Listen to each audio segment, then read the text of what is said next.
Episode 16 of Season 2 of the Belleville Sens podcast is here. It is a Tuesday morning. The Senators are getting onto the ice for their practice this morning, and Brock Ormond and I up here in the Jack Miller Press Box and Media Center to recap last week's 2-1 week with a first loss at Syracuse, but a couple of victories at home, and we'll get you set up for a pretty crucial 3-game, 3-3 homestand at CAA Arena this weekend. Laval Rocket here for 2. The Hartford Wolfpack make their only visit of the season on Sunday. So all of that hockey info to come. Plus, we've got some interviews for you this week. We'll catch up with the two newest faces on the Belleville Sens, Wyatt Bongiovanni and Jamieson Rees. Again, more on those acquisitions to come momentarily.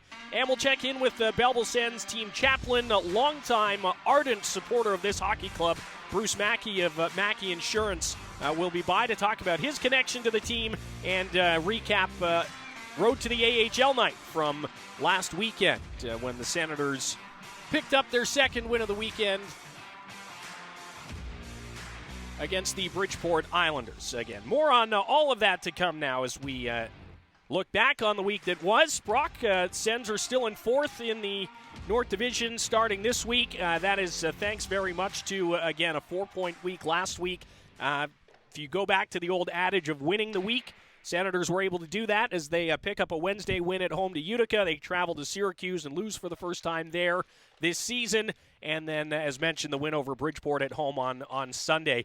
Overall, I think a successful week for this club, especially given everything else that went on with the trade deadline and whatever else you have to think about, call-ups and more. Yeah, it was a great weekend with 2 wins out of the 3, and it was a competitive game against Syracuse. They had a lead in the third period.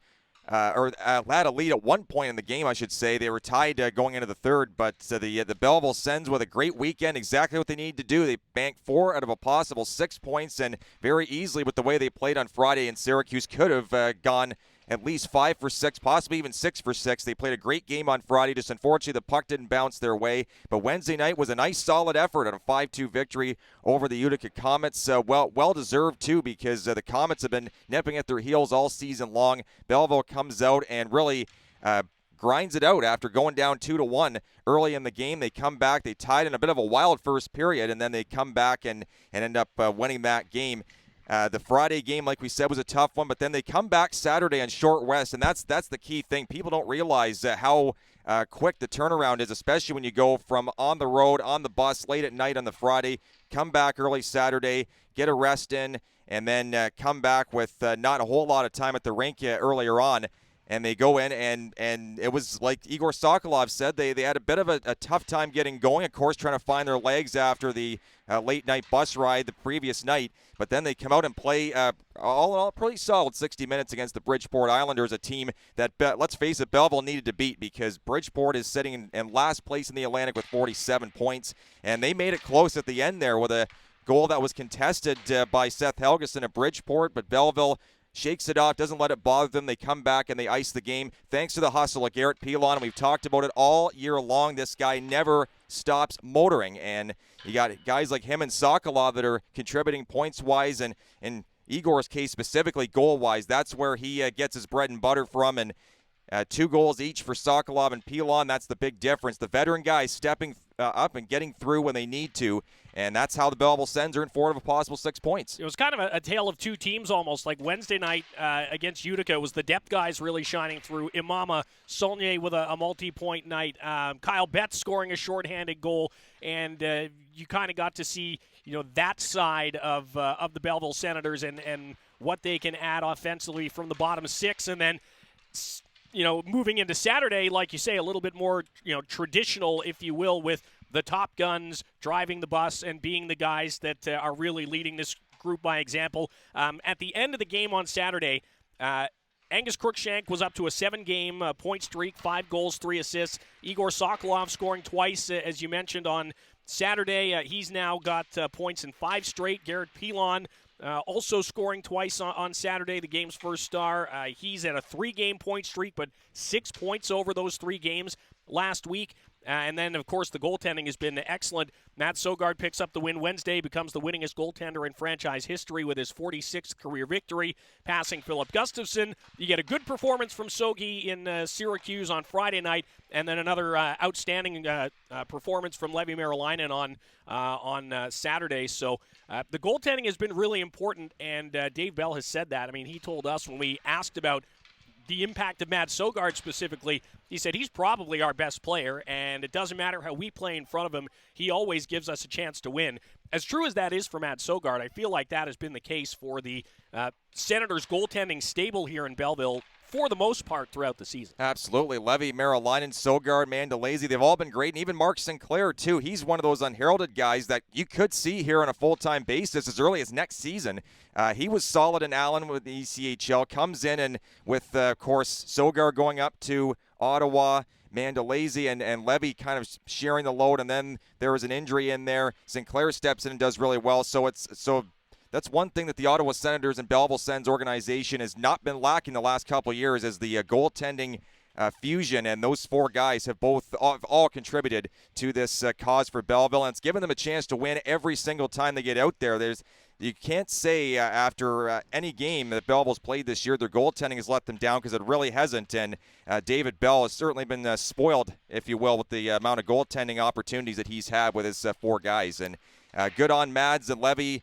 And Mandolese, too, a recent feature came out from his road to the AHL night, which is nice to see, and kind of shows where he's come from the QMJHL, where he cut his teeth. And here in the AHL, he's done exceptionally well, and then he gets his opportunity in Ottawa last year. So all in all, the goaltending has been big for Belleville, and it's going to lead them as far as they can go in the AHL Calder Cup playoffs. So again, the results last week, a Wednesday home win against Utica, 5-2.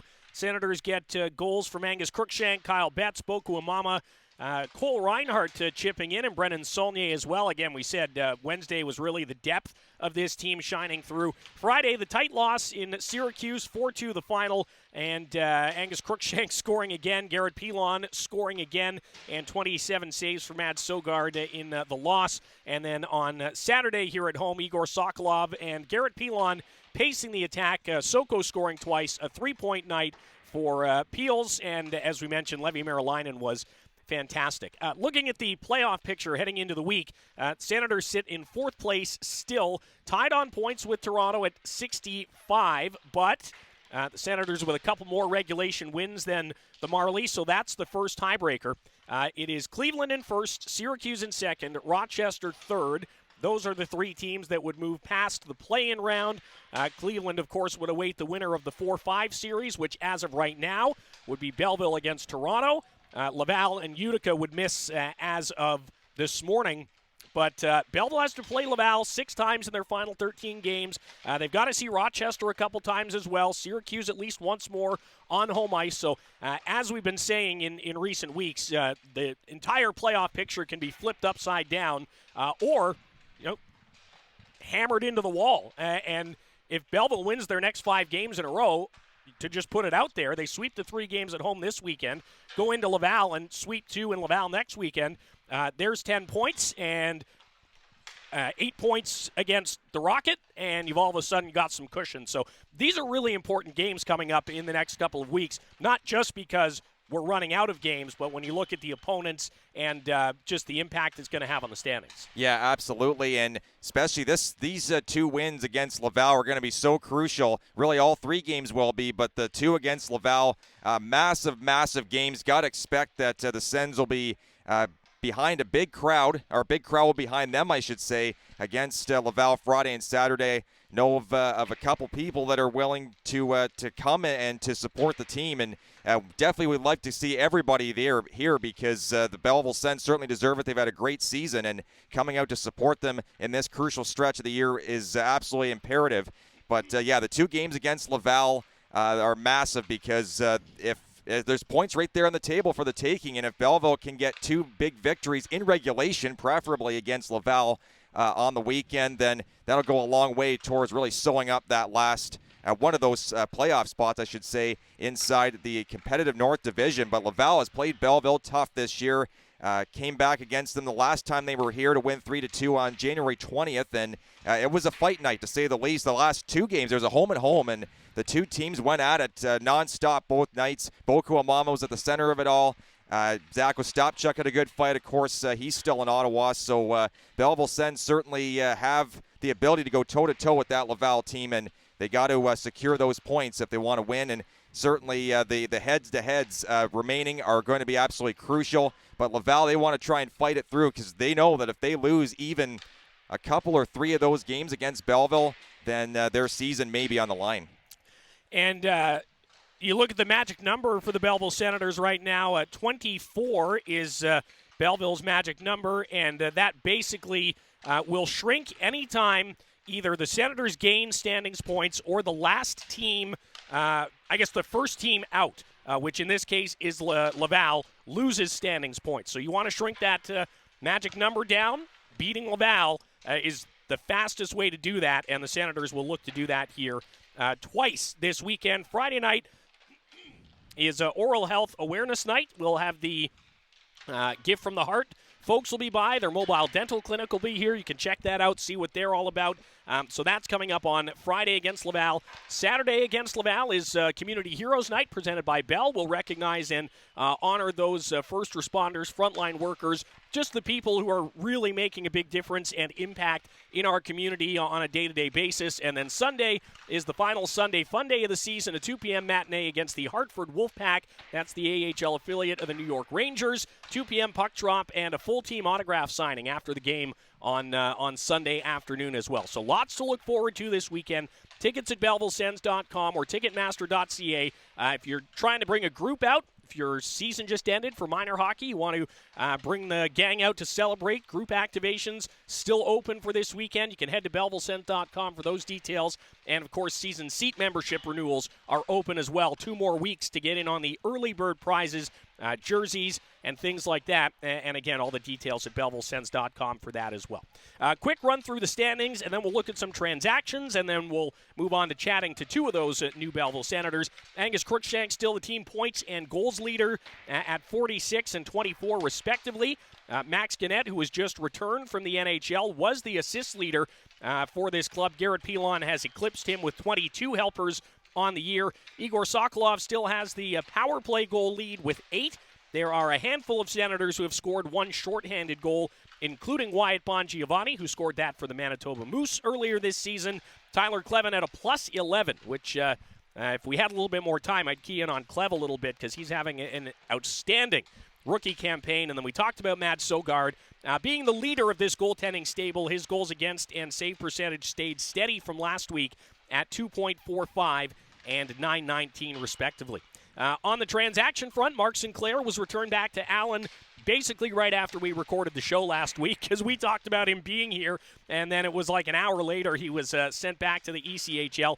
Yuri Smakel coming back from Ottawa but then getting hurt earlier on in the week. He missed a couple of games. Zach Ostapchuk is in Ottawa. His NHL debut garnered a whole pile of attention. He made a really big play on Sidney Crosby to help the Ottawa Senators beat the Pittsburgh Penguins in overtime.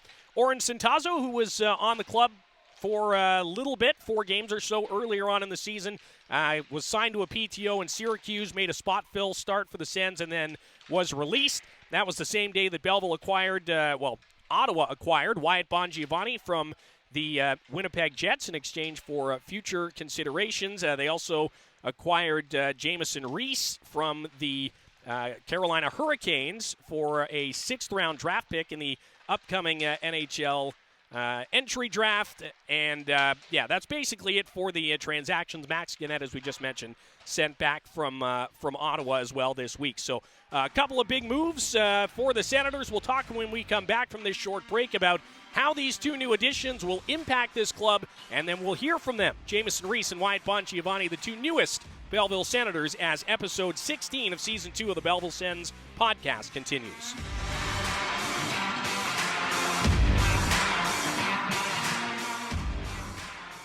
Stay ahead of the game. Plan now for the next season of Belleville Senators hockey. 2024-25 renewals and new seat packages are on sale now. Visit BellevilleSens.com to receive information on pricing and learn about the exclusive benefits season seat members receive. Because you want to be in on all Sens hockey action. Plan to get in the game. More on season seat memberships at BellevilleSens.com. Go Sens, go!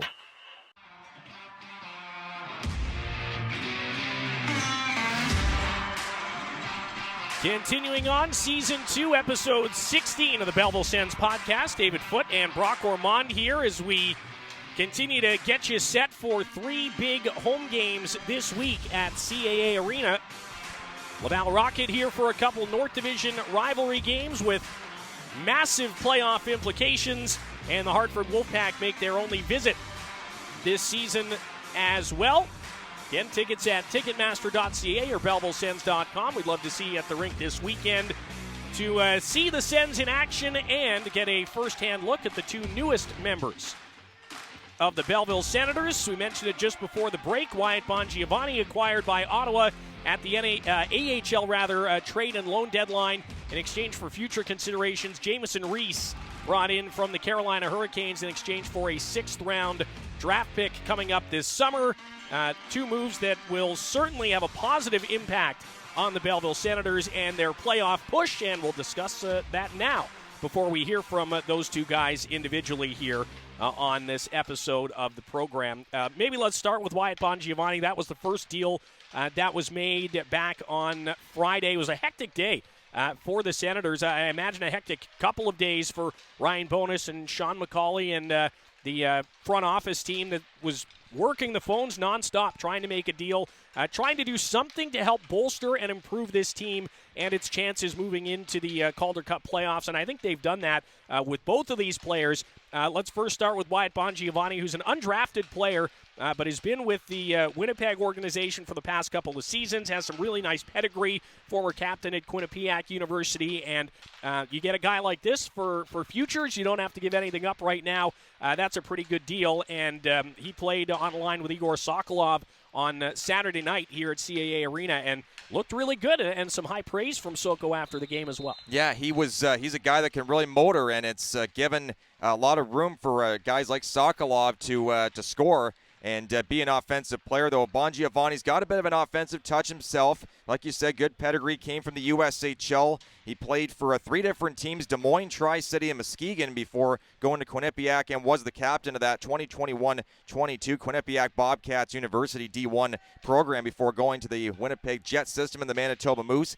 A guy that does all the little things right, and David Bell showing a lot of confidence in. That's a good testament to how well you can contribute when you're put on the top line with a guy like Igor Sokolov, and you don't look at a place, and we said that before going on the air that this kid didn't look at a place. 24 years old, so he's got some time left in the pro game, and certainly gives himself a lot of room to grow as well here in the Ottawa Belleville Sens organization. And he looked really, really strong in that first game against Bridgeport. And now we'll see if he can maybe start bringing the points on board as well. Yeah, and it's we have to say it's pretty impressive the way that both of these guys fit in with this team after being acquired on Friday. And because, as we mentioned, the Senators had the back-to-back on the road Friday and then home to play Saturday. There was no practice on Saturday morning before the game. There was no morning skate. There was a little bit of video, as Nate McKeever told us after the game on Saturday. You don't want to throw too much at new players in terms of video and systems and stuff. You don't want to overwhelm them in their first games. I think the coaching staff did a good job in that. But just literally having to go through a relocation and getting the news and gathering up as much stuff as you can and moving and then playing the next night. Really impressive that these guys were able to slide right into the lineup. A couple of awards or highlights for Wyatt Bongiovanni, named to the NCAA ECAC All-Rookie Team in 2018-19, won an ECAC regular season championship twice in 2020-21 and 21-22. Third All-Star team in the conference as well, and was a first-team All-American in his senior class too. So this is a guy who, again, is going to add a lot of leadership to a team that already is chock full of it. while at the same time I think understanding his role in coming in late in the season and being an addition to this team, and he's not going to take over any spotlight from any of the guys who are already here. Tell you what, instead of us talking about Wyatt Bongiovanni, why don't we hear from him? The 24-year-old from Birmingham, Michigan, is our next guest on episode 16 of Season 2 of the Belleville Sens podcast. New Belleville Sens edition, Wyatt Bongiovanni. I know it's been a hectic few days for you. First, maybe, what was your reaction to the trade, and what have the last couple of days been like for you? Yeah, a little surprised at first, and, once it kind of sunk in a little bit, realized it's an exciting new opportunity. So, heard a lot of really good things. Past couple of days has been very hectic, racing around, trying to get settled in, so... For our fans who maybe haven't seen you play, I know you've played against Belleville a couple of times with Manitoba. How would you describe yourself as a player? I think I play a complete game. I think, whether it's center or wing, I can complement my line mates really well, play up and down the ice with some speed. I definitely like to shoot the puck, and scoring goals is always fun. So. Yeah. For sure it is. You grew up in Birmingham, Michigan, which is not too far from Detroit, if I'm correct. Correct, yeah. Were you a Red Wings fan growing up? Yeah, I was. There was a lot to root for there. They had some phenomenal years growing up there, like with Lidstrom and Datsuk, Zetterberg. So they were definitely the team that, I was rooting for. Yeah, for sure. Anybody that you kind of model your game after, either growing up or now, maybe that you take some inspiration from in a play style? I try and watch as much hockey as I can and learn from, guys who are having success at the highest level. And growing up, it was Sid the Kid. Like, it was just so fun to watch, and the way he could control the game. And so I think. The answer to that question is I kind of learn from everyone, always a student. Yeah, absorb as much as you can, right? Exactly. Be a sponge. We're chatting with Wyatt Bongiovanni, one of the newest Belleville Senators. You were the captain at Quinnipiac for one season. You were there for 4. What was that experience like? How much are you hoping to maybe bring a little bit of leadership into this room that is always already pretty chock full of it? Yeah, I think my years at Quinnipiac were outstanding. That'll be...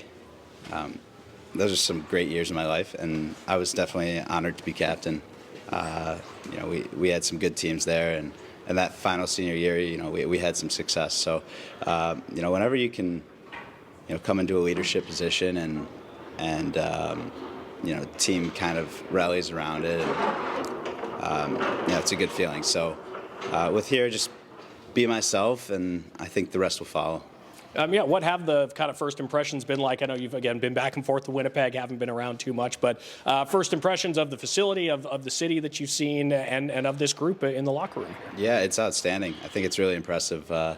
I've right away was welcomed with open arms, and got a whole new set of brothers on this team. So, feeling comfortable, more and more comfortable every day. Yeah, it's not quite the Canada Life Center in Winnipeg, but this rink's got a little bit of its own kind of character. It's kind of nice to play in a smaller barn sometimes. Yeah, I think character is a good word. I think, it's home ice advantage. Whatever ice you're on, you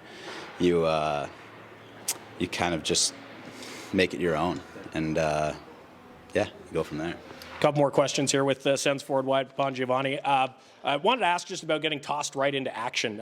You get acquired on Friday. The team's playing on a back-to-back. No morning skate. What was it like to just kind of jump into the thick of things on Saturday in that win? It was pretty fun, honestly. It was a little nerve-wracking at first, but once you get that first shift under your belt, you're back out there playing hockey. So try and just keep things simple, and I thought it was good. I thought it was good that we got the win, and there's a lot to grow from there. And at the same time, you're kind of tossed right into the middle of the hottest playoff race in the American Hockey League, basically, here in the North Division. How exciting is it to be a part of that and to try to help this team clinch a spot and make a run here? Yeah, playoff hockey is, it's a different beast. It's why we play. It's the exciting part of the season. And, whenever you can be a part of a push, it's something you don't take lightly, because you don't know how many opportunities you get. And I guess lastly, what would be the keys to kind of getting yourself as settled and integrated as possible here with 3 games coming up this weekend? Just being around the rink a lot, talking to guys, getting acclimated with the coaches, staying on the ice or a little longer, and just making sure that you're comfortable in this environment. I think that'll go a long way. Certainly will. Well, we're happy to have you here. Welcome to Belleville officially, and good luck the rest of the way here. Thank you. So there is Wyatt Bongiovanni, and like most guys when they come to a new city, happy to be here, excited for the challenge and opportunity. And again, I think, as we said before the interview, Brock, I think we're just looking forward to having that much more depth in the organization right now. Yeah, absolutely, and gives you that extra little push like they wanted to have going into that big stretch drive. And yeah, there's only tomorrow I think is exactly 1 month till the end of the season for the Belleville Sens. So it's crunch time is really now, and I don't mean beating the Syracuse Crunch, although that's part of it too. They got 2 games left against them here in Belleville, but it really is down to the wire now. So you got to think of it like it's already the playoffs. You got to think that it's desperation hockey you got to play, and Wyatt Bongiovanni will certainly be a part of that. And coming from Birmingham, Michigan, not Alabama, Michigan, yep. So he'll be fitting right in, and that Michigan is a true hockey state, so nice to see him get his opportunity. And again, coming in late is tough with no practice time or very little of it, and very little video as well, but he never looked out of place on Saturday. And ditto for our next topic of discussion, which is Jamieson Rees, the 23-year-old forward from Hamilton, joining the Belleville Sens, acquired from the Carolina organization in exchange for a 6th-round pick in the upcoming NHL entry draft this summer. It's nice to have another Ontario boy on the team. We don't have a lot of them. I think Kyle Betts is the only one. Donovan Sobrangos from Ottawa as well. Certainly nobody from Western Ontario, which is where Jamieson Rees hails from. A little bit smaller than Bongiovanni, a little bit more of a traditional road to the AHL, to steal the phrase, in terms of what our fans here are used to. 3 seasons with the Sarnia Sting, played with Max Gannett actually at the U18, U17s with Team Canada, and then he's been with Chicago for the couple of seasons, won a Calder Cup with the Wolves in 2021-22, so you get, again, another Calder Cup champion added to the roster. And then this season's been a little bit strange for him. Started in Springfield for 30 games, got moved to Charlotte, and it all kind of goes along with the fact that Carolina Hurricanes don't have an American Hockey League affiliate this year, and a lot of their prospects have been bounced around. So with that in mind, I think it's an outstanding opportunity for a guy who is a 2nd-round draft pick to the Hurricanes back in 2019, 44th overall, to get a fresh start, a little bit more stability, at least for the rest of the season, and see what he can do to try to get back and maybe win another Calder Cup for himself. Yeah, he's a playmaking type of player, and the scouting makeup on him was he's a guy that can make highly technical passes through tight seams and heavy traffic, has good puck skills and a high hockey IQ, and can fly too. He can really skate, and the thing with him is offensively, it's been a bit challenging. He doesn't have a single goal between Springfield and Charlotte this year. Of course, didn't score in his first game here in Belleville, but and offensively, he's only picked up a few points. So it's definitely a little scarce. The offense has been this year for Jamieson Rees, but he certainly has the ability to turn a game on its head. And finding those guys in tight seams is so crucial, especially when it gets tighter and tighter defensively. And the AHL can get real tough and stiff defensively, so when things get clamped down, he can be able to break through that seam and really break the game open for the Belleville Sens. So, yeah. And I think, again, like that lack of production probably comes from the fact that he, again, was not playing for the affiliate of his NHL club. The commitment in terms of ice time and development and power play opportunities, et cetera, doesn't go to the guys who are playing with the team for a different NHL affiliate. Springfield is going to give those opportunities to the guys who are playing for their parent club in St. Louis, and the Charlotte Checkers are going to give those opportunities to the guys who are owned by their parent club in Florida. It's a unique situation for him to be in and to try to find success, and I really do think he's going to be a nice addition here. And Dave Bell telling us as well, he's been compared at times to one Ridley Gregg in terms of his attitude and feistiness and the jam that he plays with. So this is another big addition that you can always use more guys like that come playoff time. Yeah, not a bad comparison for sure. Ridley Gregg, a guy that can get under the opponent's skin, and certainly he's deserved his time in Ottawa after having a great rookie year in Belleville last season. And boy, Rees is that's a good sign to have him as Ridley Gregg as the comparison to him. But having Ridley Gregg back here would be great for a potential playoff berth. But we'll see what happens down that road. But Jamieson Rees certainly another guy that can give some opportunities to other guys and give himself a chance to really shine and make an impression here in Belleville. Let's hear from the 23-year-old from Hamilton, the former Sarnia Sting, and a Calder Cup champion in 2021-22 with the Chicago Wolves. This is the other newest Belleville Senator, Jamieson Rees, on episode 16 of Season 2 of the Belleville Sens podcast. First off, welcome to Belleville. Thanks for taking some time. Thank you. Appreciate it. Let's first just maybe get your reaction to the trade. It's not the first move that you've had this year. What was the reaction when you heard you'd be coming to the Senators? Yeah, I mean, it was kind of a weird day for me. I didn't really know what to expect, and I wasn't really expecting it during the day. I mean, I was at the rink in the morning, and I kind of just got a call, and it was like, yeah, we got something going on the line here, and it was past the original trade deadline, so I thought what it was done is done, and it kind of caught me by surprise. But obviously, I'm excited to be here and had a good first game there, and hope to pick it up from there. And not your first move this season either. How has the year kind of been for you with a little bit of jumping around and now eventually settling here? Yeah, I mean, it's been a crazy year for me, starting off in Springfield. And it wasn't the best time for me, but definitely a lot to learn from there. And then I went over to Charlotte for a couple of weeks, and I think those couple of weeks in Charlotte were huge for me and really going to help me step up my game and get it back to where it was. Yeah, there's been a lot of unique scenarios for players in the last few years. Empty buildings with COVID, et cetera. You've been involved in a unique scenario this season in playing for an NHL team that doesn't have an AHL affiliate, with the Hurricanes being without one. What was that experience like, and how nice is it maybe to be back in a more traditional setup here with Ottawa and Belleville? Yeah, I mean, I didn't really get a lot of opportunity where I was, and I didn't really have a lot of room for mistakes, which it's hard as a player. I like to make plays, and it's not always going to work out.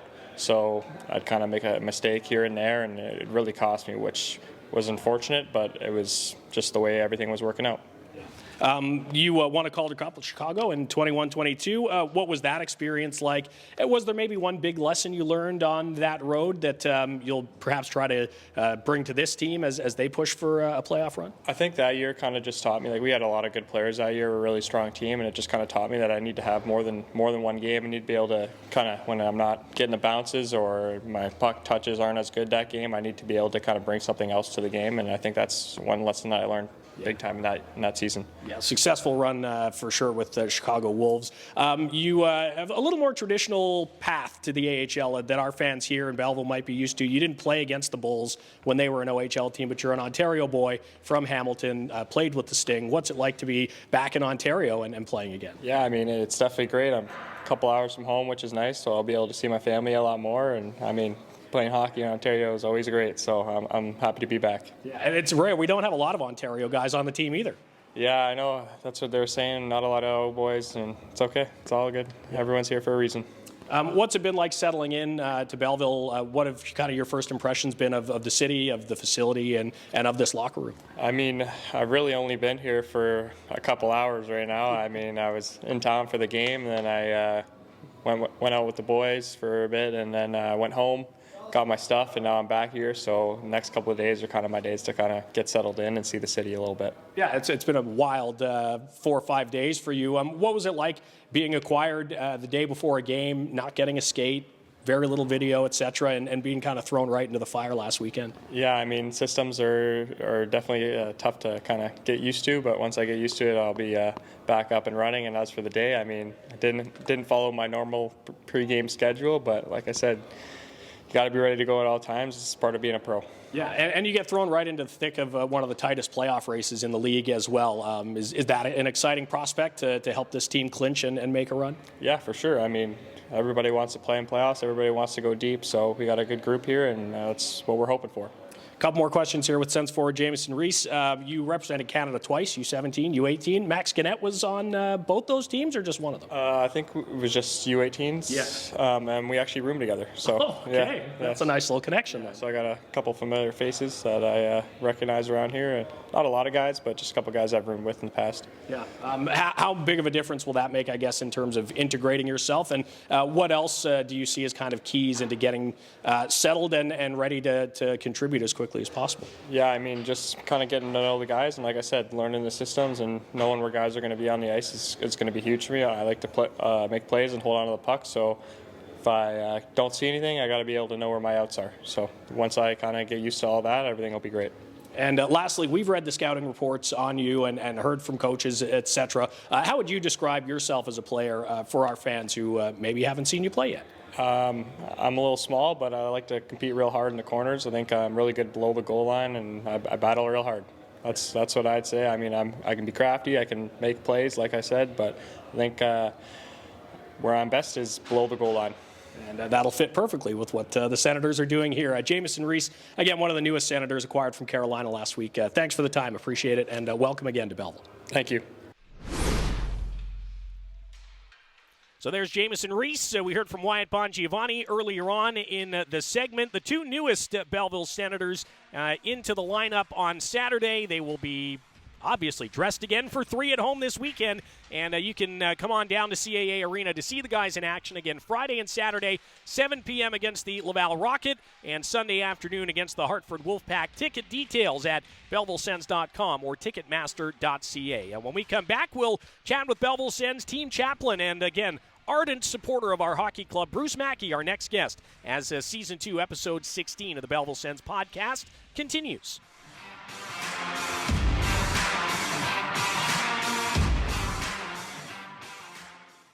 March. Make or break time with playoffs around the corner. Be there for your Belleville Senators. Back the other way on a breakaway, and he's stopped by Mandalese. Sunday, March 24th. Sens play the Hartford Wolfpack, AHL affiliate of the New York Rangers, for Sunday Fun Day, with kids' zone activities before the game, plus a family-friendly 2 p.m. puck drop. More in 2024 with your Belleville Senators. See BellevilleSens.com. Go, Sens, go!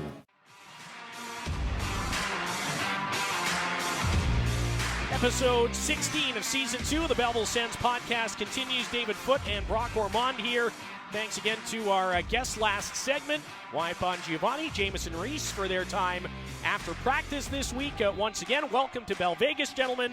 We're looking forward to seeing what they can add to the lineup and to help push the Senators towards a Calder Cup playoff berth this season.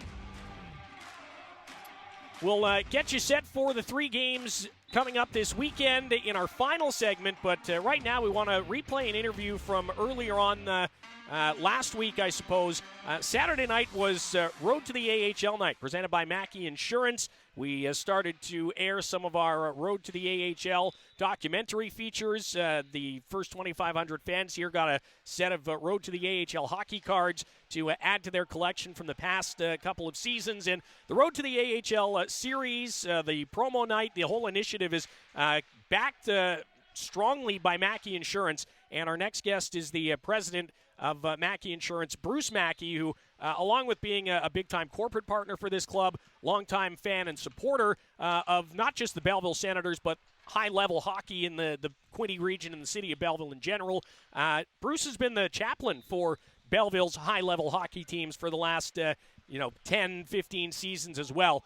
So we're going to talk to him a little bit about that role and why he supports this team as much as he does. That's coming up in a minute. But, I mean, you and I, Brock, have known Bruce a long time, both through our connections to hockey and the news and whatever else. And you don't get many guys like that that are willing to show so much support for an organization. And then he really does wear his heart on his sleeve when it comes to how he felt about the Belleville Bulls and now feels about the Belleville Senators. Absolutely. And you see him. We see him here every single, or not every single game, but most games. Like we've seen him down there usually with his family or a couple of other folks that come out to watch with him. And he's a guy that definitely wears the Sens on his sleeve for sure, and comes in and really supports the team, and doing the chapel part of things definitely gives the players a little bit of an avenue to talk about whatever is going on in their lives, inside of hockey, outside of it. It's just that nice space to be able to let loose and talk about whatever their feelings are and what they want to talk about, and it's great to have that avenue, because a lot of teams don't have that, even still this day and age. So it's really great to see Bruce doing that kind of stuff, and he does support, like he'll say in the interview, right back from the days when the Belleville Bulls were in the OPGHL in the late 70s and early 1980s before they came to the OHL.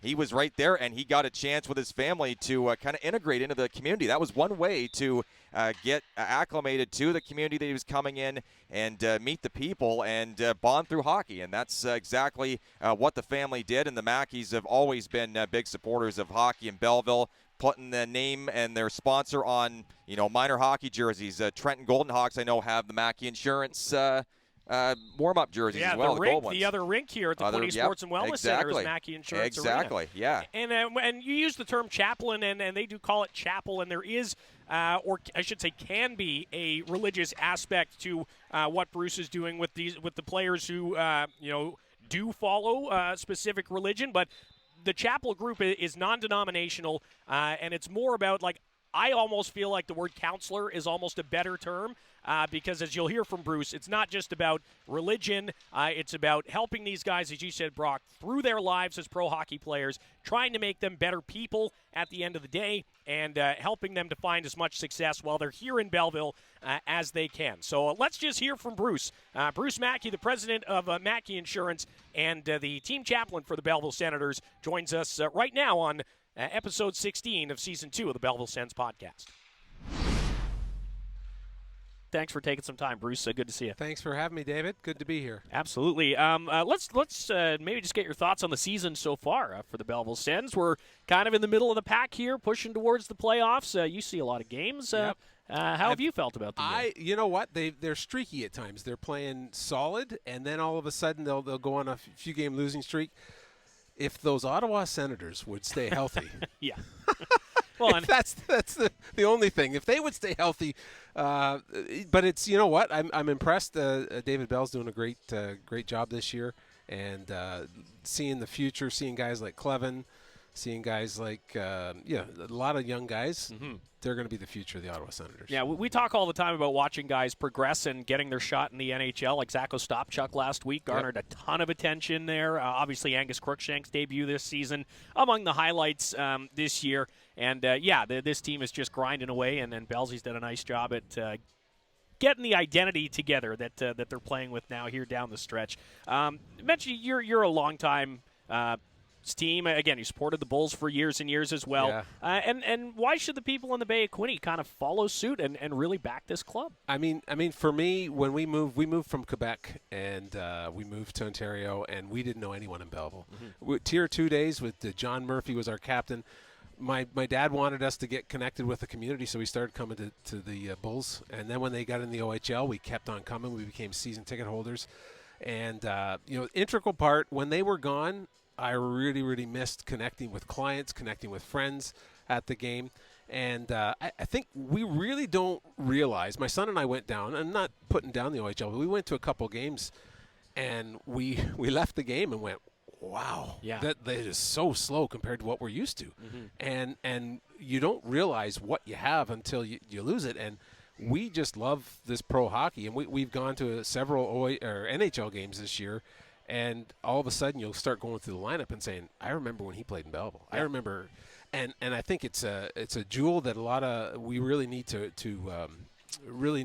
support. And my business, my family, we're big supporters of it. Yeah, and we're so appreciative of that support. We're chatting with Bruce Mackay from Mackay Insurance, and again, the Belleville Sens team chaplain as well. You did the same thing with the Bulls for many years, too. Yep. Tell us a bit about that program and Sure. what it is that you do weekly with the guys. Sure. So this is my 20th season. Wow. I've done it 11 seasons with the Belleville Bulls. When they moved to Hamilton, I traveled to Hamilton. Okay.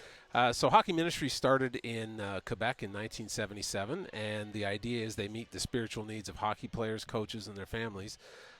We will meet every other week up in the Wives and Girlfriends Lounge, and it's a voluntary program. Back in the Bulls days, just about everyone would come. Now we get between 3 and 12 guys that come out each week. We have a talk. That's part of what we do. A big part is I'll take guys out for lunch. I'll talk to them outside, encourage them. The hockey season is a grueling it's a grueling thing, and they get discouraged, and it's coming alongside folks when they're hurt. I've had guys crying, sobbing, and I remember about a year ago a guy was just sobbing about an injury, and he said, "Bruce, I could use a hug." Yeah. and I gave him a hug. And the neat thing now that I'm connecting with retired players, guys that have moved on, and they have a little bit of trouble transitioning into the next phase of their life. And so I really enjoy that. Yeah, and like, we call it chapel, and I know there is a religious background to things, but that's not so. It's more, like you say, just about supporting the guys, kind of giving them an outlet to. And this year we're looking at masculinity and what, simple traits like being selfless, persevering, things that everyone, you don't have to be religious to kind of get involved and to understand. And we want to make these individuals better men. There's so much pressure that goes along, and a lot of people think pro athletes have it all together, and they don't. Yeah. They need mentors, they need encouragement, and that's what I'm here to help. Yeah, everybody needs a little bit of help sometimes, and it's nice to be able to provide that for the guys. You talked about, those lasting connections that you have. You've got some pretty strong links with a lot of guys who have played hockey in this city and have moved on. Yeah, I just had breakfast with Sean Mathias about a month ago. Keep in touch. He's retired, living in Hamilton. Yeah. Tyler Randall, interesting note, he's the only player to date that has played both for the Belleville Bulls and the Belleville Senators. I'm hoping that the brass will understand and maybe get another. Well, I do know that Brendan Gauntz is in the last year of his contract in Cleveland. Yeah, but, Matt Luff is in. He was here as well. So, yeah. And of course our good friend Malcolm Subin. But keeping in touch with them, and then last summer I actually officiated the wedding for Nick Paul. Amazing. And that was kind of fun. And actually I got my official papers now in ordination, so I'm officially licensed in Ontario. And later on this summer, I'll be performing the ceremony for Daniel Ciampini, who played here in the first couple of years. Yeah. And then I've been told by a former Belleville Senator and current Ottawa Senator to keep July of 2025 available. And I might have to fly out west, so we'll see. Okay, interesting. So if you're looking for an officiant. No, I don't know about that. Before we let you go, it is Road to the AHL night. We're telling the stories of a select group of our players this year, as we've done for the last 2 seasons as well. And you gave us a little bit of a quote in our press release about this, but of all of the things, of all the nights that you could put your name behind, why Road to the AHL night? I think it's important to hear people's story. And I think in line with, we might not understand. In junior hockey, you knew where the player was from. You kind of got behind them. When I look at this lineup, we were here a few weeks ago. We had a suite, and we looked down, and all but 4 guys in the lineup had at least played 1 game in the NHL. Mm-hmm. And when you look down the lineup, how many guys have actually played World Juniors? I think there was between 30 and 40% of the lineup had played in the World Juniors. Yeah, almost everybody on our team has at least some international experience. And I don't think we realize that. And everyone has a story. And these guys were the best players on their team. Kyle Betts, who just signed the standard players contract, he was the captain of Cornell. Yeah. Like, people don't know this. Yeah. And I just think it's a really big part of people's history to understand their stories, where they came from and where they're going. And you can do that through the hockey cards that are being given out here tonight. Our Road to the AHL features presented by Mackey Insurance will be available on the Belleville Sens YouTube page as well through the Belleville Sens Entertainment Network. And, yeah, so important to tell those stories and to support the club and to keep pro hockey here in the Bay of Quinte. And, Bruce, you do a lot for us, and we're so appreciative of the work you do. And it's always great to see you and to have some time to chat. Usually we're just passing by in the middle of games. So I sit in front of the broadcast booth, and sometimes I'm very wary that you're going to catch me yelling at the ref or something like that. So it's nice to be on this side of the booth. Not any more than we do up here, for sure. That's great. Thanks for having me, David. Yeah, thanks, Bruce. Appreciate the time. So there's Bruce Mackay again, all around one of the nicest guys you'll meet. We really do appreciate the work that he's doing on his own time here with our players and some of our staff. And, again, really helping to make them comfortable here in Belleville in the Bay of Quinte region. And Bruce probably has one of the most extensive and impressive memorabilia collections that I've ever seen as well. He is an ultimate fan, and we love to have Bruce around and part of this organization. It's just fantastic. If you're looking for Bruce, you want to chat with him, he sits right in front of the Jack Miller Broadcast and Media Center on game days. So come up and say hi. I'm sure he'd love to make some new friends and chat with some other Belleville Sens fans. All right, one more break. When we come back, we'll get you set for 3 critical games this weekend, 2 against the Laval Rocket, 1 against Hartford, all 3 here at CAA Arena. So stay with us on the Belleville Sens podcast.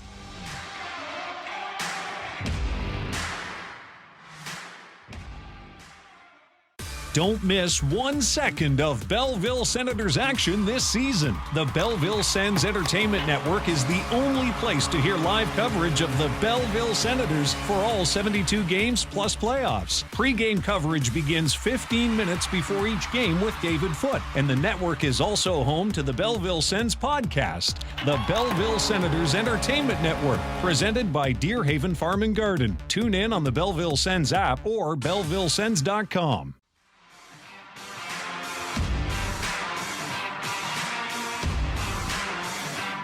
All right, final segment, Season 2, Episode 16 of the Belleville Sens podcast. We'll thank them again later, but one more time, thanks to Wyatt Bongiovanni, Jamieson Rees, and Bruce Mackay for their time and sitting down with the Belleville Sens Entertainment Network. As we get set for the true playoff push, Brock, 13 games remaining as of today. Once we get through this weekend, we'll be right in it, 10 games left. And the Senators would love to pick up as many points as they possibly can on home ice this weekend. 6 points up for grabs, 4 of those up for grabs against the Laval Rocket. If you win those games in regulation, you shrink your magic number each time in terms of clinching a playoff spot. You keep Laval down out of the playoff picture and off your tail a little bit. And these are about as important as games get at any time in the season. Because the Senators, as much as we're talking about playoffs and we're confident this team is going to get in, you put up a string of really bad games and you're going to miss. And at this point, it's going to come down to the last game of the season if the Sens don't go on a big run of, let's say, 5 wins or so in a row from now until, as you said, a month from now. April 20th is the final game. Also in Laval, I should say. So, you don't need to beat the point up too much. And you talk to anybody in that dressing room, they're all going to say the same thing this time of year. Every game matters. Every point is important. And it's basically playoff time already. Exactly. And there's only 6 points separating Rochester, sits in third, from 7th place Utica. So that's how you can tell that this playoff push is going to be airtight. So the Belleville Sens need to wiggle their way out of that jam and get themselves a little bit of cushion, like you said, David, push themselves further and further into that 3rd spot. That's the prime spot right there. If you can't get into the top 2 with Cleveland and Syracuse occupying those, they got a lot of advantage now with all the points they have. At least get into 3rd so that you can avoid that best of 3, which, I know that's part of the new AHL playoff format, but I'll be honest, I don't really care for it too much because every team that I've followed, Belleville Sens, Wellington Dukes, Toronto Blue Jays, every time they've been in the best of 3, it's been a series loss. So Belleville does not want to have to go into that because it's so tough. One bad game can put you in a hole early. So they want to try and get to that best of 5 position inside the North Division and maybe play that 2nd seed. And especially if they get to 3rd and play Syracuse, they've had good success against them. Of course, the postseason may be a different story, but Belleville certainly can take their chances against a team like the Syracuse Crunch. Defensively, Belleville's been great this year, like we said. Only 179 goals allowed, which is 2nd fewest in the North. Only Syracuse is better with 161. And it's thanks to the goaltending, a testament to how well they play, like we mentioned earlier. Yeah, again, if you're unfamiliar with how the playoffs work, we'll give you just the North Division to keep it simple. But 7 teams in the division. The top 5 teams qualify. The number 1 team will get a bye into the divisional quarterfinals. The 4-5 teams will play each other in, as Brock mentioned, a best of 3 first round. And number 2 and 3 also get a bye into that divisional quarterfinal round. But or divisional semifinals, I guess it is technically, but they play each other, 2 and 3. So it's 1 against the winner of 4 and 5, and then 2 and 3. in the first round. Belleville, again, currently sitting fourth. They would have a best-of-3 series with the Toronto Marlies if the playoffs started today or tomorrow. Now, one of the tough parts, you mentioned that best-of-3, nobody seems to like it.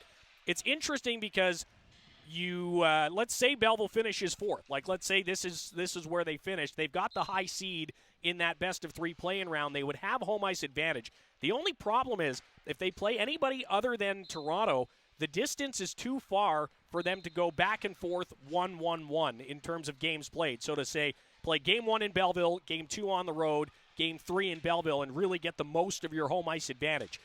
If they play Utica, if they play Syracuse, if they play Rochester, even if they play Laval, because Laval is sneaky far away, they would have to go either 1-2, as they did against Rochester. They started on the road against the Amherst and said, let's have 2 home games to finish at home, or go 2-1 and play the first 2 games of the series on home ice, try to wrap it up, and play game 3 if necessary on the road. So it puts you in a little bit of an interesting pickle when you have to think about scheduling and if you'd rather have home ice to start or home ice to finish. Maybe we'll get into a deeper discussion on that on another episode of the show, because I know we're getting a little long-winded this week, but it's because that playoff picture is so murky. And, again, to unmurkify it, win as many games as you can. 2 of 3 is imperative, I would say, this weekend. And in a perfect world, the 2 wins, if you don't sweep the weekend, both come against Laval. That's right. And, just getting to that third position to get out of it is so crucial. And, I mean, to be fair, that 4-5 seed game would be a nice attendance series for sure, because Toronto fans come out in droves here, and Belleville fans, they've been to Toronto and partially filled that barn as well, the Coca-Cola Coliseum. But, the Sens definitely have to focus on one game at a time and keep themselves pushing forward and just beat Laval. Those are the 2 games you need to win. Of course, the game against Hartford this weekend is crucial as well on Sunday. But just win those 2 games against Laval, give yourself a little more breathing room, and you'll be in a good spot. But, like I said, maybe a little biased because of the teams that I follow not doing so well in that best-of-3. But, the best-of-3 is not an ideal situation to be in. But having home ice advantage would be, and Belleville just got to stay up in that top 4 spot and give themselves a little separation between those teams that are really scratching and clawing at the bottom. Rochester, Toronto, and Laval have all been bugging the Sens all season long. Utica's been tough as well, and they definitely don't count them out because they're right in the thick of things. They're only 5 points away from 5th spot. So Sens head-to-head against the Rocket this season, 3-3, and that's all you really need to know. It's been tight, it's been physical, it's been exciting, and it certainly will be again here this weekend at CAA Arena. The Hartford Wolfpack in on Sunday, and while that's not a divisional game, Brock, still no less important in terms of, again, trying to collect as many points as you can down the stretch here. Yeah, Hartford's always been competitive. I remember a few years ago when they took Belleville to a shootout in a game that was wild back and forth. A couple different lead changes. And, of course, the New York Rangers are their parent club. And, like we say, they're always a competitive team. And we'll see if Belleville has an answer, because they don't see Hartford a lot. This is only the second time of 2 that they play against them this season, because they suited up against them earlier, and they haven't seen them a whole lot really the last couple of years on account of scheduling and different things that change throughout the course of each season. But Hartford sits in 5th right now in the Atlantic Division with 29 wins, 67 points, and they're right on that cusp as well of getting into one of those top spots in the Atlantic Division. And, of course, they have guys that a lot of people would know. Riley Nash, a veteran guy that spent some time in the NHL. Nick Patan, another guy that spent some time with Toronto and Winnipeg. And Tyler Pitlick, another veteran guy. And then Alex Belzile, too, a guy that we saw quite a bit of with the Laval Rocket. Yeah. And Ben Harper, a former Belleville Senator. So nice to see him back on Sunday. Hopefully he'll be able to play. And then Mac Hollowell, another guy that we saw a lot of with the Toronto Marlies. And goaltending-wise, certainly they're set with 4 different guys that have gotten time this year, but the 2 main ones, Dylan Garand, a former World Junior gold medalist for Team Canada, and Louis Domingue, who stepped in last year, the year before, for the Pittsburgh Penguins, and was part of that run. So a team that has been going through some ups and downs. Steve Smith, their interim head coach, has got them going now, and definitely trying to stay afloat and keeping them abreast of what's to come inside the Atlantic Division. So for those guys, they're telling them the same thing, that these 2 points matter just as much in the opposite division as they do in your own. And they want to try and come in and catch Belleville a little bit sluggish on the 3 and 2.5. But the good news for Belleville is 3 games in 2.5 days. It's going to be busy, but the nice part is they don't have to travel, which is outstanding stuff. Yeah, the Hartford Wolfpack also had a guy on the roster when we saw them earlier in the year. Not sure if the New York Rangers are quite finished with him yet, but Boku Amama and Matt Rempe had an incredible tilt in Hartford earlier on in the season. And, I don't know if he'll be back, but something else to maybe keep an eye on.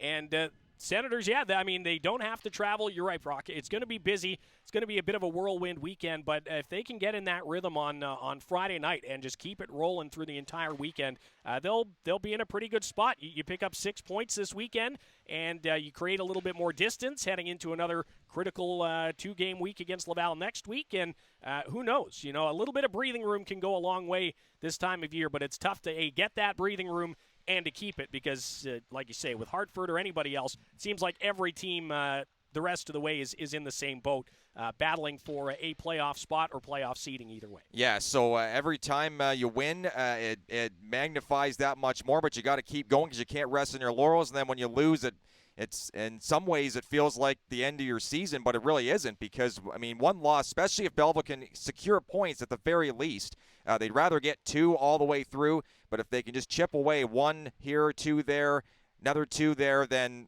they'll be fine because the Belleville Sens are a team that haven't played too many. Like they played maybe 1 or 2 games where they maybe would like to switch some things up and change the system and do different things to be better, but then they come back with 3 really good games in a row. They're always competitive. That's the thing. There's a couple of games where they got blown out, but other than that, they've never been out of hockey games, and they've got the offensive horses to really fight back in games. And thankfully, Angus Crookshank is back in Belleville's system, ready to go and helping out with Bongiovanni and Rees, the new guys coming in. They're going to be crucial. Sokolov, if he can get his goal-scoring sword going, then he'll be a key piece to this Sens team like he already is. But him scoring means that the Belleville Sens are usually winning. And then you got the defense that's been so great, bolstered further by the addition of Max Gannett. And then, of course, as mentioned, the goaltending. They've been the big reason, the defense and goaltending, the big reason why Belleville has been one of the best defensive teams in the league this year, which is outstanding. And, of course, that really helps come this time of year when things start getting tighter and the offense becomes a little more scarce. You got the guys that can really back it up and get in lanes, block shots, and clog everything up to force the offensive team to the outside. So Belleville definitely has had part of Laval's number this year, trying to get 2 big victories to really set themselves on a good course for the end. Yeah, and one more reminder that Friday night is Oral Health Awareness Night in partnership with Gift from the Heart, which is the free or the charity that provides free dental services to folks who need it. Their mobile clinic will be here. You can check that out. Free toothbrush giveaway for some of the young fans. So that's on Friday. Saturday night against Laval as well. Community Heroes Night presented by Bell will recognize the frontline workers and first responders who give their time and safety to serve and protect our community. And then on Sunday, it's Sunday Fun Day against the Hartford Wolfpack. 2 p.m. puck drop. The gates will open at 1. We'll have the kids zone going with arts and crafts, balloon making, and more. And then after the game on Sunday, the team will be split into 2 groups in McFarland's Pub, and you can line up and get as many autographs as you can in the 45-minute or so time frame that the guys will be there. So lots going on outside of the hockey this weekend. Again, BellevilleSens.com if you're looking for info on season seat memberships or group experiences. And again, there are some open for this weekend or more. And then single game tickets anytime at Ticketmaster.ca for the 3 games this weekend or the others coming up throughout the rest of the season. 4 home games left after this weekend. Springfield and Syracuse on April 5th and 6th, and then Syracuse and Laval on April 17th and 19th. So things are winding down. The Senators are in the thick of things, as Brock and I have been discussing throughout the course of the game. And again, the more support the Senators can get, the better you would assume that the results will be as the Belleville Sens continue to push towards the Calder Cup playoffs.